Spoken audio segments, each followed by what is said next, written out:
ಸ್ವಾಗತವನ್ನು ಕೊಡ್ತೀನಿ. KRTET ಪರೀಕ್ಷೆ 30/6/2024ಕ್ಕೆ ಮುಗಿತು. ಈ 30ರಂದು ನಡೆದಿರತಕ್ಕಂಥ KRTETಯ ಪೇಪರ್ 2ಗೆ ಸಂಬಂಧಪಟ್ಟಂತೆ ಒಂದು ಸೈಕಾಲಜಿ ಕೀ ಆನ್ಸರ್ಸ್ ಅನ್ನು ನೋಡುವ. ಆಲ್ರೆಡಿ ಪೇಪರ್ 2ದಲ್ಲಿ ನಾನು ಕನ್ನಡ ಹಾಕಿದ್ದೆ ಮತ್ತು SS ಹಾಕಿದ್ದೆ.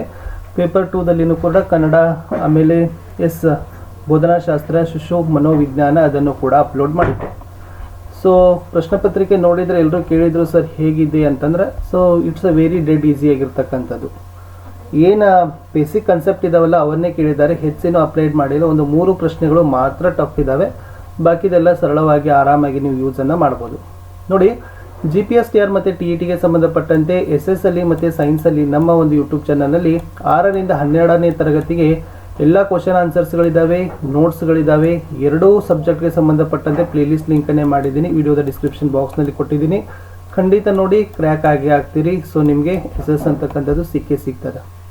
ಓಕೆ, ಹೆಚ್ಚು ವಿಡಿಯೋಗಳನ್ನು ಇನ್ನು ಮುಂದೆ ನಾನು TETಗೆ ಕೂಡ ಮಾಡ್ತಾಯಿದ್ದೀನಿ ಅಂತ ಹೇಳ್ತಾ, ಸೊ ಸೈಕಾಲಜಿಗೆ ಸಂಬಂಧಪಟ್ಟಂತೆ ವೆರಿ ಈಸಿಯಾಗಿರ್ತಕ್ಕಂಥ ಕ್ವಶನ್ ಪೇಪರ್ನ ಕೀ ಆನ್ಸರ್ಸನ್ನು ನೋಡ್ತಕ್ಕಂಥ ಸಮಯ.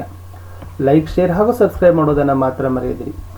ಅನುವಂಶಿತೆಯ ಸಿದ್ಧಾಂತಕ್ಕೆ ಸಂಬಂಧಿಸಿದಂತೆ ಪ್ರಾಬಲ್ಯ ಮತ್ತು ಪ್ರತ್ಯೇಕೀಕರಣ ತತ್ವವನ್ನು ನೀಡಿರ್ತಕ್ಕಂಥದ್ದು ಗ್ರೆಗರ್ ಮೆಂಡಲ್. ಸೊ ಆಪ್ಷನ್ 2 ಅಂತಕ್ಕಂಥದ್ದು ಸರಿಯಾದ ಉತ್ತರ ಬರ್ತದೆ. ಪ್ರಶ್ನೆ 2, ಬಾಲ್ಯಾವಸ್ಥೆಯಲ್ಲಿ ಬೆಳವಣಿಗೆ ಮತ್ತು ವಿಕಾಸದ ದರ ಹೇಗಿದೆ? ತುಂಬ ಈಸಿಯಾಗಿರ್ತಕ್ಕಂಥ ಪ್ರಶ್ನೆ ಇತ್ತು. ಬಾಲ್ಯಾವಸ್ಥೆಯಲ್ಲಿ ಏನಾಗಿರ್ತದಪ್ಪ ಅಂದ್ರೆ ವೇಗ ಹೆಚ್ಚಿರ್ತದೆ, ಆಮೇಲೆ ಉತ್ತರ ಬಾಲ್ಯದಲ್ಲಿರ್ತಕ್ಕಂಥ ವೇಗ ನಿಧಾನವಾಗಿಯೇ ಇರ್ತದೆ. 63ರಲ್ಲಿ ವಿಕಾಸಾತ್ಮಕ ಕಾರ್ಯಗಳಲ್ಲಿ ಸೂಕ್ತ ಲಿಂಗ ಪಾತ್ರಗಳ ಕಲಿಕೆಯ ಹಂತ ಯಾವುದು ಅಂತ ಕೇಳಿದರೆ ಅದು ಉತ್ತರ ಬಾಲ್ಯ ತಾರುಣ್ಯಾವಸ್ಥೆ ಅಂತಕ್ಕಂಥದ್ದು ಸರಿಯಾದ ಉತ್ತರ. ಪ್ರಶ್ನೆ 64, ಕೆಳಗಿನವುಗಳಲ್ಲಿ ಯಾವುದು ಜ್ಞಾನಾತ್ಮಕ ಬೆಳವಣಿಗೆಯ ಅಂಶ ಅಲ್ಲ? ಸೊ ಗ್ರಹಿಕೆ, ಭಾಷೆ, ಪರಿಕಲ್ಪನೆ ಎಲ್ಲ ಜ್ಞಾನ ಇದೆ. ಸೊ ದೇಹದಾಢ್ಯತೆ ಪ್ರಮಾಣದಲ್ಲಿ ಬದಲಾವಣೆ ಅಂತಕ್ಕಂಥದ್ದು ಇದು ದೈಹಿಕ ಬೆಳವಣಿಗೆ ಅಂಶವನ್ನು ಸೂಚಿಸ್ತದೆ. ಇನ್ನು IQ ಮತ್ತು UQಗೆ ಸಂಬಂಧಪಟ್ಟಂತೆ ಸರಿಯಾದ ಸಂಬಂಧವನ್ನು ಸೂಚಿಸ್ತಕ್ಕಂಥದ್ದು ಅಂತ ಏನು ಹೇಳಿದ್ದಾರೆ ಅಂತಂದರೆ, ಭಾವನಾತ್ಮಕ ಸೂಚ್ಯಂಕವು ಬುದ್ಧಿಶಕ್ತಿ ಸೂಚ್ಯಂಕಕ್ಕಿಂತ ಮಹತ್ವವನ್ನು ಹೊಂದಿದೆ ಅಂತಕ್ಕಂಥದ್ದು ಫಸ್ಟ್ ಸ್ಟೇಟ್ಮೆಂಟ್ ಏನಿದೆ ಅಂತಂದರೆ ಸರಿಯಾಗಿರ್ತಕ್ಕಂಥದ್ದು ಇದೆ. ಇನ್ನು 66ರಲ್ಲಿರ್ತಕ್ಕಂಥದ್ದು ಥಾರ್ಂಡೈಕ್ ರವರ ಕಲಿಕೆಯ ನಿಯಮಗಳಲ್ಲಿ ಉಪಯೋಗ ಮತ್ತು ಅನುಪಯೋಗ ನಿಯಮ ಸಂಬಂಧಿಸಿದ್ದು ಅಂತ ಕೇಳಿದರೆ ಇದು ಅಭ್ಯಾಸ ನಿಯಮಕ್ಕೆ ಸಂಬಂಧಪಟ್ಟಿರ್ತಕ್ಕಂಥ ನಿಯಮ ಆಗದ. 66ರಲ್ಲಿ 2. 67, ಕ್ರಮಾನುಗತ ಬೋಧನೆಯು ಇವರ ಕೊಡುಗೆ ಅಂತ ಕೇಳಿದರೆ ಸೊ BF ಸ್ಕಿನ್ನರ್ ಅವರ ಕ್ರಿಯಾಜನ್ಯ ಅನುಬಂಧನ ಕಲಿಕೆ ಅನ್ನೋದು ತುಂಬ ಈಸಿಯಾಗಿರ್ತಕ್ಕಂಥ ಕನ್ಸೆಪ್ಟ್ ಕ್ವಶನ್ ಇತ್ತು. ಪೌಲೂರ್ ಅವರ ಸಾಂಪ್ರದಾಯಿಕ ಅನುಬಂಧನ ಕಲಿಕಾ ಸಿದ್ಧಾಂತದಲ್ಲಿ ಗಂಟೆ ಶಬ್ದ ಅಂತ ಕೇಳಿದ್ದಾರೆ. ಸೊ ಗಂಟೆ ಶಬ್ದ ಏನಾಗ್ತದಪ್ಪ ಅಂದ್ರೆ ಅನುಬಂಧಿತ ಉದ್ದೀಪನ ಅಂತಕ್ಕಂಥದ್ದು ಆಲ್ಮೋಸ್ಟ್ ಪೇಪರ್ 1 ಮತ್ತು ಪೇಪರ್ 2ದಲ್ಲಿ ಸೈಕಾಲಜಿಗೆ ಸಂಬಂಧಪಟ್ಟಂತೆ ನಿಯರ್ ಆಗಿರ್ತಕ್ಕಂಥ ಪ್ರಶ್ನೆಗಳೇ ಇದ್ದಾವೆ. ಗಿಲ್ಫರ್ಡ್ ರವರ ಬುದ್ಧಿಶಕ್ತಿಯ ಮಾದರಿಯ 3 ಪ್ರಮುಖ ಆಯಾಮಗಳಲ್ಲಿ ಸರಿಯಾದ ಕ್ರಮ ಅಂತ ಕೇಳಿದ್ದಾರೆ. ಸೊ ವೆರಿ ಈಸಿ ಆಗಿರ್ತಕ್ಕಂಥದ್ದು ಕ್ರಿಯೆ, ವಿಷಯ ವಸ್ತು ಮತ್ತು ಉತ್ಪನ್ನಗಳು ಅಂತಕ್ಕಂಥದ್ದು ಥರ್ಡ್ ಆಪ್ಷನ್ ಸರಿಯಾಗಿರ್ತಕ್ಕಂಥ ಆಯ್ಕೆ. ಇನ್ನು ರೆವನ್ಸ್ ಪ್ರೋಗ್ರೆಸಿವ್ ಮ್ಯಾಟ್ರಿಸಸ್ ಪರೀಕ್ಷೆ ಅಂತಕ್ಕಂಥದ್ದು ಏನು ಅಂತ ಕೇಳಿದ್ದಾರೆ. ಸೊ ಇದು ಒಂದು ವ್ಯಕ್ತಿತ್ವ ಪರೀಕ್ಷೆ ಅಲ್ಲ, ಇದು ಒಂದು ಬುದ್ಧಿಶಕ್ತಿ ಪರೀಕ್ಷೆ, IQ ಟೆಸ್ಟ್ನಲ್ಲಿ ಇರ್ತಕ್ಕಂಥದ್ದು ಅಂತಕ್ಕಂಥದ್ದು.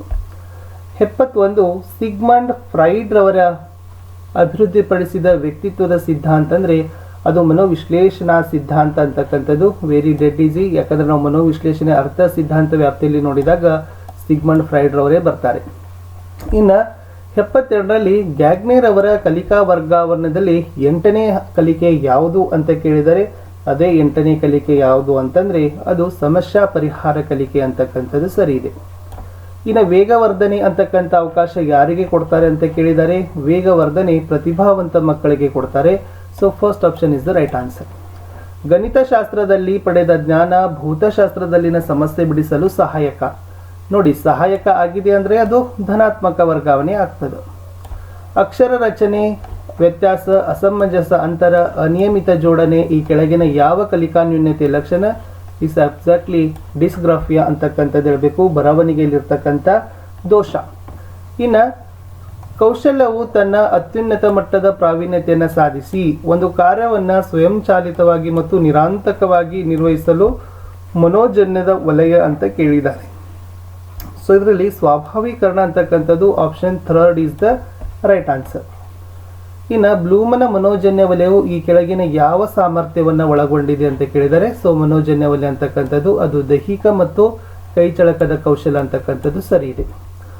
ಇನ್ನು 78ಕ್ಕೆ ಹೋಗೋದಾದ್ರೆ, ವಿದ್ಯಾರ್ಥಿಯ ಜ್ಞಾನ, ತಿಳುವಳಿಕೆ, ಅನ್ವಯ, ಕೌಶಲ ಮುಂತಾದ ಕ್ಷೇತ್ರಗಳಲ್ಲಿ ಉಂಟಾಗುವ ಬದಲಾವಣೆಯನ್ನು ಅಳೆಯುವ ಪರೀಕ್ಷೆ ಅಂತ ಕೇಳಿದ್ದಾರೆ. ಇಲ್ಲಿ ಸಾಧನಾ ಪರೀಕ್ಷೆನೂ ಆಗ್ತದೆ, ಕಾರ್ಯನಿರ್ವಹಣಾ ಪರೀಕ್ಷೆನೂ ಆಗ್ತದೆ. ಓಕೆನಾ. ಸೊ ಆಲ್ಮೋಸ್ಟ್ ಅಲ್ಲ ಇದನ್ನು ಡೀಟೇಲ್ ಆಗಿ ನೋಡಿದರೆ ಕಾರ್ಯನಿರ್ವಹಣಾ ಪರೀಕ್ಷೆ ಅಂತಲೂ ಕೂಡ ಉತ್ತರವನ್ನು ನೀವುಗಳು ಫೈಂಡ್ ಔಟ್ ಮಾಡ್ಬೋದು. ಮತ್ತು ಅಚೀವ್ಮೆಂಟ್ ಟೆಸ್ಟ್ ಸಾಧನಾ ಪರೀಕ್ಷೆಯಲ್ಲಿನೂ ಕೂಡ ಇದು ಬರ್ತದೆ. ಓಕೆನಾ. So both options are near ಇದ್ದಾವೆ. ಈ ಕೆಳಗಿನವುಗಳಲ್ಲಿ ಅನ್ವಯಕ್ಕೆ ಸಂಬಂಧಪಟ್ಟ ವರ್ತನಾ ಫಲವನ್ನು ಒಳಗೊಂಡಿರುವ ವಾಕ್ಯ ನೋಡಿ. ಇಲ್ಲಿ ಏನು ಕೇಳಿದ್ದಾರೆ, ಅನ್ವಯ ಅಂತ ಕೇಳಿದ್ದಾರೆ. ಪ್ರಜಾಪ್ರಭುತ್ವವನ್ನು ವ್ಯಾಖ್ಯಾನಿಸುವರು ಜ್ಞಾನಕ್ಕೆ ಬರ್ತದೆ, ಚುನಾವಣೆ ಅರ್ಥ ಸ್ಮರಿಸ್ತಾರೆ ಜ್ಞಾನ ಬರ್ತದೆ, ಹೂವಿನ ಚಿತ್ರ ಬಿಡಿಸೋನು ಕೌಶಲ್ಯಕ್ಕೆ ಬರ್ತದೆ. ಇಲ್ಲಿ ಸಾಮಾನ್ಯೀಕರಣ ಇದೆಯಲ್ಲ, ಇದು 4th ಒನ್ ಇಸ್ ದ ಅನ್ವಯಕ್ಕೆ ಬರ್ತದೆ, ಅಪ್ಲಿಕೇಶನ್ಗೆ ಸಂಬಂಧಪಟ್ಟಂತೆ ವಾಕ್ಯ. ಇನ್ನು ಸಾಮಾನ್ಯ ಮಕ್ಕಳ ಬುದ್ಧಿಶಕ್ತಿಯ IQ ಸೂಚ್ಯಂಕ ಎಷ್ಟಿರ್ತದೆ ಅಂತ ಕೇಳಿದರೆ, ಅಬ್ಸಟ್ಲಿ 90 to 100 ಇದೆ. 110 ನಡುವೆ ಇರ್ತಕ್ಕಂಥದ್ದು ಸರಿ ಉತ್ತರ. ಒಳನೋಟ ಕಲಿಕೆಯು ಯಾವ ಬೋಧನಾ ಸೂತ್ರಕ್ಕೆ ಒಂದು ಉತ್ತಮ ಉದಾಹರಣೆ ಅಂತ ಕೇಳಿದರೆ, ಅದು ಇಡಿಯಿಂದ ಬಿಡಿ ಅಂತಕ್ಕಂಥದ್ದು ಸರಿಯಾದ ಉತ್ತರ ಆಗ್ತದೆ. ಪಾಠ ಯೋಜನೆ ಅಂತಕ್ಕಂಥದ್ದು ಬೋಧನೆಯ ಒಂದು ಕ್ರಿಯಾಪೂರ್ವ ಹಂತ, ಯಾಕಂದರೆ ನಾವು ಪ್ರೀ ಪ್ಲ್ಯಾನಿಂಗನ್ನೇ ಮಾಡಿರ್ತೀವಿ.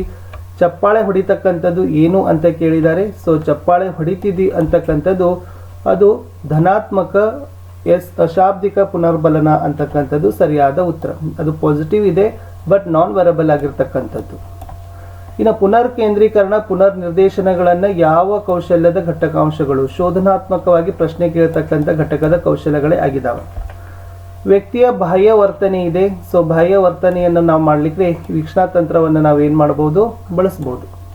ಒಬ್ಬ ವ್ಯಕ್ತಿಯ ವ್ಯಕ್ತಿತ್ವ ವಿಕಸನದಲ್ಲಿ ಅನುವಂಶೀಯತೆ ಮತ್ತು ಪರಿಸರ ಇವೆರಡರ ಫಲಿತ ಇರ್ತದೆ. ಅನುವಂಶೀಯತೆ ಇಂಟು ಪರಿಸರ.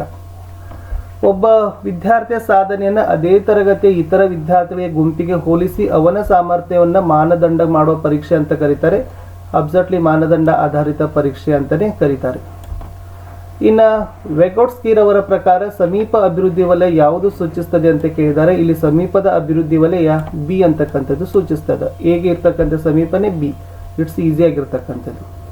ವಿದ್ಯಾರ್ಥಿಗಳು ಶಿಕ್ಷಕರು ನೀಡಿದ ಸಮಸ್ಯೆಯನ್ನು ಪರಿಹರಿಸುತ್ತಿದ್ದಾರೆ. ಹಾಗಾದರೆ ಅವರು ಪಿಯಾಜಿಯ ಜ್ಞಾನಾತ್ಮಕ ವಿಕಾಸದ ಈ ಯಾವ ಹಂತಕ್ಕೆ ಸೇರಿದ್ದಾರೆ ಅಂತ ಕೇಳಿದ್ದಾರೆ. ಸೊ ಅವರೆಲ್ಲರೂ ಕೂಡ ಔಪಚಾರಿಕ ಕಾರ್ಯಗಳ ಹಂತಕ್ಕೆ ಸೇರಿದ್ದಾರೆ, ಯಾಕಂದರೆ ಸಮಸ್ಯೆ ಪರಿಹರಿಸ್ತಿದ್ದಾರೆ. ಬೆಳವಣಿಗೆ ಮತ್ತು ವಿಕಾಸಕ್ಕೆ ಸಂಬಂಧಪಟ್ಟಂತೆ ತಪ್ಪಾದ ಹೇಳಿಕೆಗಳು ಅಂತ ಕೇಳಿದರೆ ಇಲ್ಲಿ ಬಿ ಮತ್ತು ಸಿ ಅಂತಕ್ಕಂಥದ್ದು ತಪ್ಪಾದ ಹೇಳಿಕೆಗಳು ಆಗಿದ್ದಾವೆ. ಇಷ್ಟಿತ್ತು ಸ್ನೇಹಿತರೆ ಸೈಕಾಲಜಿಗೆ ಸಂಬಂಧಪಟ್ಟಂತೆ ನಾವು ತಿಳಿದುಕೊಂಡಂಗೆ, ನಾವು ಓದಿದ ಹಾಗೆ. ಓಕೆನಾ. ಅಂದರೆ ನಮ್ಮಲ್ಲಿರ್ತಕ್ಕಂಥ ಪ್ರೀವಿಯಸ್ ನಾಲೆಜು. ಸೊ ನಮ್ಮದು ಕೂಡ ಟೆಟ್ಟು ಸೆಟ್ಟು ಅವುಗಳ ಆಫರ್ಡ್ ಆಗಿರೋದ್ರಿಂದ ಪೂರ್ವಜ್ಞಾನ ಆಗಿರ್ಬೋದು ಮತ್ತು ರೀಸೆಂಟ್ ಆಗಿರ್ತಕ್ಕಂಥವುಗಳ ಒಂದು ಸ್ನೇಹಿತರ ಒಂದು ಚರ್ಚೆ ಮೂಲಕ ಇಲ್ಲಿ ಉತ್ತರಗಳನ್ನು ಕಂಡುಕೊಂಡಿದ್ದು. ಇನ್ನೂ ಸೆಲ್ ಅವರು CSL ಅವರು ಟಿ ಆನ್ಸರ್ಸ್ನ ಅಪ್ಡೇಟ್ ಮಾಡ್ತಾರೆ, ಆವಾಗ ಅದರ ಫೈನಲ್ ಬರ್ತದೆ ಅಂತ ಹೇಳ್ತಾ. ಬಟ್ ಮ್ಯಾಕ್ಸಿಮಮ್ ಆಗಿ ನಿಯರ್ ಆಗಿರ್ತಕ್ಕಂಥ ಉತ್ತರಗಳನ್ನೇ ಕೊಟ್ಟಿದ್ದೀವಿ. ಸೊ ಟಿಗೆ ಸಂಬಂಧಪಟ್ಟಂತೆ ಚೆನ್ನಾಗಿ ಓದಿ. ನಮ್ಮಲ್ಲಿ ಸೈನ್ಸ್ ಮತ್ತು SS ನ ಸಂಬಂಧಪಟ್ಟಂತೆ ವಿಡಿಯೋಗಳಿದ್ದಾವೆ, ಅವುಗಳನ್ನು ನೋಡಿ.